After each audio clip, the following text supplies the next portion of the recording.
Rocky. These are names that have made a statement on the world stage, and Ploopy able to kind of like cut above, and we're just going to head straight into game 1 here, Censored. Going to small battlefield, which I think is a surprise to no one. Yeah, small battlefield is seeming to taken over as that, okay, this is just where we're going to start off at. I think with the smaller stages compared to PS2, definitely a more level playing field in PS2, and that is some big damage. 75 already on this Bayonetta, or well, on the Game & Watch from Bayonetta. Yeah, and that's just going to be kind of the name of the game. They're going to put each other up to 90, and that's just going to be right off the bat, right? These two characters, phenomenal at comboing. It's the kills that are going to take a while because they gonna take a while. The call out. Oh, no, he's going to jump from ledge, but I think it's just a trade too. Yeah, as we get into this match, already on stock number 2 for both of these characters, and that's actually something that I did not expect to see because, you know, you watch both of these characters, yeah, you know, they're going to combo the mess out of each other, but then it's just like, oof, okay, air dodging into the nair, the dash attack hitting Bayonetta as she tries to make it back to the stage. Good stuff from Ploopy, get the jabs in. Oh yeah, draw that out, get all that damage. You know, Bayonetta is one of those characters people have huge difficulties with. They go, I don't even know how ABKs work, right? Yeah. But Ploopy, with Deathspade in region, it just runs circles around this matchup at times. And it's crazy the amount of knowledge that he has with it. It's just kind of going on display right now. Keeping the lead currently, and being really safe with his approaches outside of dash attack and straight into shield, of course. Man. And speaking of that dash attack, and you talk about knowledge of the matchup, seeing that dash attack, woo! The down air taking out Ploopy's stock there, but seeing previously that dash attack hitting Bayonetta as she was trying to witch twist up to the stage shows that these two have played for a while, because the average gamer not going to try to, you know, challenge witch twist. Right, exactly. And there's so many options that Mr. Game wants to do. There's no way! Oh, that boy dead. He's just gone. He's gone. But yeah, there's so many options to kind of contest Bayonetta on ledge, and I think a lot of characters struggle with that, right? You have dash attack, you have down smash, you just have these things that you can kind of throw at them, and Bayos, they have this issue where they kind of come up above ledge sometimes, right? It's kind of like Sora players have that as well. You're not too careful with it, and Game & Watch will kill you with so many options too. But yeah, what's really crazy is I thought going into that first game, Deathspade maybe not the cheeriest of people to know that you got to fight a Game & Watch, that if things did not go Deathspade's way, that we may have see a Sora. Still very early in the set. If Ploopy seems to figure things out, we could see a character change. Well, we talked about how many sets they fought. What that doesn't tell you is the first 15 of them were very resoundingly in Deathspade's favor. It's only been recently that sets have been started to trade, and really Ploopy has been kind of commanding the set change up. So Deathspade's kind of thrown everything at the wall, trying to figure out what to do with Ploopy when it comes to Sora, when it comes to, I think, Shulk at some point. It's been a lot of different characters just attempting it. Again, they fight 2 to 3 times a week, bare minimum in locals. So I think right now, recently, Deathspade has been opting for Bayonetta. So I'm not sure if the character switch is going to be coming through even if it goes down 2 games. That's so crazy to play against a person that many times. Like, I mean, it really gets to a point where you're not even playing the matchup anymore. You're just playing the human. Yeah, exactly. And we've seen that from a lot of these players in like KC, top talent. When it comes to these regionals, they're typically in top 8. So you see these repeat matches, and they're just playing crazy because they don't actually care about the matchup the same way that they care about fighting Deathspade specifically. Right, dang. Deathspade specifically keeping them at the ledge. Good job not rolling there. Throwing out the up smash, trying to get a panic option from Deathspade. And a lot of the things that Deathspade's going to be putting out will kill, including that back air. Going to get testing down smash. What a dangerous thing to do here, Sensei. Most definitely. All right, yet another smash attack killing there. Oof. Starting this first game, like we saw that previous one kill, another kill right after. He's going to keep it very competitive for the two of them, right? Most definitely. As we say that, how did you get to 73 damage? I know. How? It's just immediate too, right? You're going to look away and suddenly... This life just started.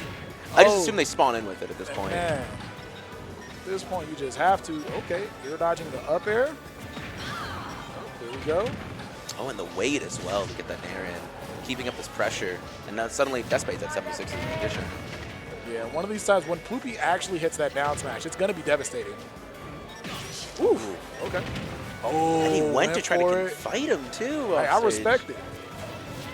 You got a disjoint, use it. Might as well, right? So make characters good. Ooh, Okay. The one. Yeah, just up these, gets out of it. Up specials afterwards once again, not trying to get hit by that back air. Oh, they're just going to be holding it here. And this is kind of what I was expecting a lot more with the set, where they don't want to commit too much to try to get the kill, because if they do, they suddenly die, right? All right, so these two dancing around each other. A lot of respect coming out. We see Ploopy just really waiting for Deathspade to throw out something unsafe to hit the shield. Ooh, gosh, and that back air, there we go, once again, taking the stock. The last few times we do see this happen, Ploopy does seem to take the stock right away, has not gotten any damage, and this is a repeat. Yeah, right there, neither one of these really able to get the stock and then also go up by adding some insurance, by adding on damage. Yeah, you're just scared to, right? It's Game & Watch. So many options that are very low committal that will just murder you. So Deathspade has to play so far away. And unfortunately, with Bayonetta, you have to be on your opponent constantly to keep that damage going in. She does not have that long range of moves, unfortunately. Some more damage up to 86. If you're Ploopy, you got to be careful, because at 86 damage, like, I mean, you're knocking on death's door. Goes, gets the down air, solid damage, and another back air killing. Right, Deathspade's Bale's looking kind of hot. Yeah, just as you said it too. I think it takes a second sometimes for these players to rev up. We saw previously in Deathspade's winner set against Apollo Kage, almost took it going to game 5, and that was after being down 2 games. So I think Justin 23 went down 2 games both times, almost reversed 3-0'd. So it's got to be a KC thing. I don't know what it is. Watching the Justin 23 sets earlier, just like, really a very interesting player to watch sometimes. Yes. I've seen Justin 23 in like timeout situations, and I'm just like, what are you doing? There's no way. Oh my God. There's no way. You're already dead. 15 seconds. We didn't even get to talk about this. He's just called out the DI. We looked up and he's gone. It just like followed it, right? Like that's the dangerous thing with Bayonetta, because you can get called out with your DI and suddenly you're dead. And unfortunately, when it comes to Game & Watch, while you can put up your opponent to 80, there is not this clean 0 to death for you, right? It's going to take you times to win a few more neutral interactions to kind of put up percents. But Ploopy doing a good job at it so far. So I don't really know like how this matchup is supposed to like work in this game. Oh gosh, damn! I know that's not supposed to work. I know that move don't work on Game & Watch. But in Smash 4, I remember if you were getting comboed off top as Game & Watch versus Bayonetta, you could SDI out of it, and then you could up in that win box would kill Bayonetta. It was really funny. Not too sure if it works like that in this game, because sadly, a lot of the funny win boxes Game & Watch has are gone now. I always find myself talking about Smash 4 when I cast these games. It makes me feel so old. Yeah, people like it's old. Just stop bringing up that stuff. And they're just like, hey man, we're just trying to see how the matchup has evolved. But you mean Ultimate's only came out like last year, right? Like, come on. Gonna be off stage here for Ploopy, another ledge situation. Nice upbeat to kind of push Deathspade off and suddenly find a reversal of it. And I mean, the really crazy thing to look at right now is how this game started off with Deathspade killing Ploopy and only taking 13 damage. We're neck and neck. Yep. Exactly. I mean, I just assume if there is an explosive start, there's going to be another explosive stop from the opponent. And, you know, Ploopy gets the second stock here, but a backer is not. I would say, yeah, Ploopy's got like 6 seconds to live right now. That's going to be the or there's going to be like a rapid jab. Something's going to be taken him out, especially 118%. There we go. And the gun's out. Up tilt. Ooh. What do we got here? Back air's going to kill the other side of the stage, taking 23 damage. Nothing too crazy. Let's see if Deathspade can clutch out yet another game. Something really interesting with this matchup, though, and now that you were kind of bringing it up, Game & Watch can contest some of these really awkward angles that Bayonetta can kind of come in on, right? That approach options. Some characters have such like huge issues trying to catch her, trying to chase her, or even just like stop her approach. But Game & Watch just does Nair. And Nair covers most things. Up air also very good at getting those angles, but you can kind of see why Ploopy is using that most of the time in neutral, besides being a combo starter and the rest of the toolbox. Ploopy making it back down to the ground. It's like, yeah, I don't want to be back up there again. I've seen what happens up there. Heaven is not as nice as they make it seem to be. Incredibly dangerous. Leave me alone. Like clouds. You know you can't swim in those, right?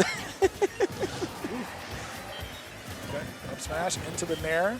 Oh, I like that nair as well from Ploopy, just kind of like mixing it up after doing a bunch of the cross-ups. I feel you, Ploopy. It's optimal Game & Watch play, bro. Ignore the haters. We up smash because it's good, True. man. You kind of have to if you play Game & Watch, you know? People don't want to play against you for some. Oh, gosh. Okay, the up special to get out of there. Uh-oh, the bomb on the ledge. Ploopy said we are not going to get 3-0'd. Yep. Not today. Not on stream. Not in front of all these people watching at home. I know, and the crowds for Sweet Spot. Immaculate. The crowds for Sweet Spot are actually pretty wild. And shout out to the people filling out chairs. We got people watching Melee as well. Yeah, that's happening at Wichita Melee. If you guys want to check that out in Melee. addition. We got Bobby Frizz. And we talking about like old people. Oh my gosh. That's an OG. He's been playing again. We've been talking to him. He's great. Going back to Small Battlefield, we kind of see the comfortability. Again, you were kind of bringing it up. PS2 kind of hit the wayside. People don't want to go to it as much. I understand. What do you feel, though? Oh my gosh, is this going to be a repeat? Bro, Oh, after watching that, I don't feel anything, bro. I feel for my boy Ploopy. Tried to go down to the platform. He said, Where you going? Where you going? You can't get away from me. You're going to take 37. A little bit more, too. Oh, do you see that? That's exactly what I'm talking about. That up air just kind of be able to cover normally a really safe position for Bayonetta. Then now you just keep getting juggled. It's like one of those things, like, I mean, maybe even if you're not doing a lot of damage with it, it's frustrating to deal with. Oh, the jab on the ledge is going to kill. And, I mean, I would just sit there, oh, they'll be fine. I'm like, oh, that's a nice Game & Watch. You're actually dead. It's actually really funny, too, when it comes to the Bayonetta rapid jabs, because people never think they're dead from it. Oh, yeah. It'll kill you at like 90. It is actually pretty good. There was a point in time they buffed the jab, right? Because then I went looking like, oh, at like 150, you're dead, bro. Yep. Oh, no. Are you dead? Are you dead? Okay, no. Oh, like, please, no, Ploopy. Was able to SDI, and you can kind of see how familiar Ploopy is with this. Like, amazing SDI. Normally really good with mixing it up. It just, every once in a while, you know, you're going to be caught with it. Oh yeah, he's spamming that up B. Just really making sure they come through. That was some super patience there coming from Deathspade, you know, in that position. A lot of people want to throw out the smash attack. If you would have thrown out the smash attack, you may have gotten it, but probably didn't want to make the wrong choice and get punished there, realizing I am up a lot. Let's just play it safe, and ain't nothing safer than a confirm, like up tilt back here, but not going to kill on the other side of the stage, sadly. Man, these up Bs have been also very, very good for Ploopy. Oh, you might be dead. Oh, yeah, 100% dead. Oh. All right. And Ploopy now in double kind of up smash. He's kind of danger mode, needing to catch back up, but that up smash is going to do it. If it don't work once, just try it again. try again. 40% off one combo. That might be the trade back. Oh, this is his grab, unfortunately. Deathspade is just saying, I'm out of here. I got 4 minutes to work with. I'm not going to approach you. Got the nairs there. Oh, dang, look at that shield pressure, man. Okay, we got the dash attack there. I like that to run back. Because Deathspade has been just coming onto the stage a lot, not too much going to legs. So.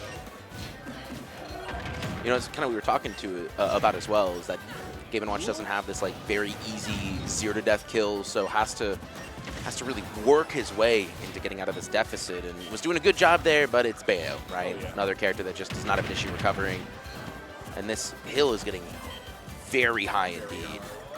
I was like, as much as people like to fuss about Game & Watch, like his biggest thing is like sometimes like when you're Game & Watch, it's like, damn, bro, like approaching. Like as Game & Watch, you want your opponent to approach you. You're, you know, a lot of the times not just. Oh God! Wow! What? All right. Yep, and that's what happens when you approach Game & Watch. That's what happens when you play 60+ sets too. You're like, I know what you're going for. Oh, is that gonna be? Oh my God! Where are they going? Stack down. Sitting at 119 damage. Yeah, that up tilt is actually the scariest thing right now. Oh no, that's the second scariest thing. Forward smash is going to kill, and Deathspade is going to take out Ploopy 3-1. But shout out to Ploopy. Definitely must be proud of this performance here this weekend at a there are 200 people in this bracket. 204, I believe. I actually think, is this the biggest event he's been to, Ploopy? No, I thought it might have been. He hasn't been playing all that long, What's the right? biggest event? We're asking him. We're trying to figure out. Oh, he was a Gateway. I forgot. I forgot Gateway's a little bit bigger. Because I was going to say, he's won tournaments before, right? He's won some of these regionals and monthlies and things, but he hasn't really gone too far out of Missouri for competitions. It's because Ploopy's like 6.5. I think something around there. I was confused when he was in a Nebraska event. I'm like, you're like, what are you doing here, man? I'm like, this is crazy. That might have actually been the farthest he's traveled for the Nebraska tournament, right? Was it TKO, right? They went TKO? Yeah, it was a TKO. He went in Farm, Nebraska, just casual. Solid cookie bounces, man. They deserved it. Nebraska didn't deserve to win their own event. It's not our fault. We're old. The kids got to do it. Yeah, I actually DQ'd from that event because my controller was dog crap and I couldn't jump in doubles. We were literally up 5 stocks on Toffee and Dubs, me on quads, but my controller literally just couldn't jump. So after that set, I just went home. They were like, you go, I'm like, nope, I'm leaving. Yep, leaving. Well, you did. You were kind of talking about it, but you're Tekken. Oh! Your Tekken run. Okay, we had to stop it. There was a set that jumped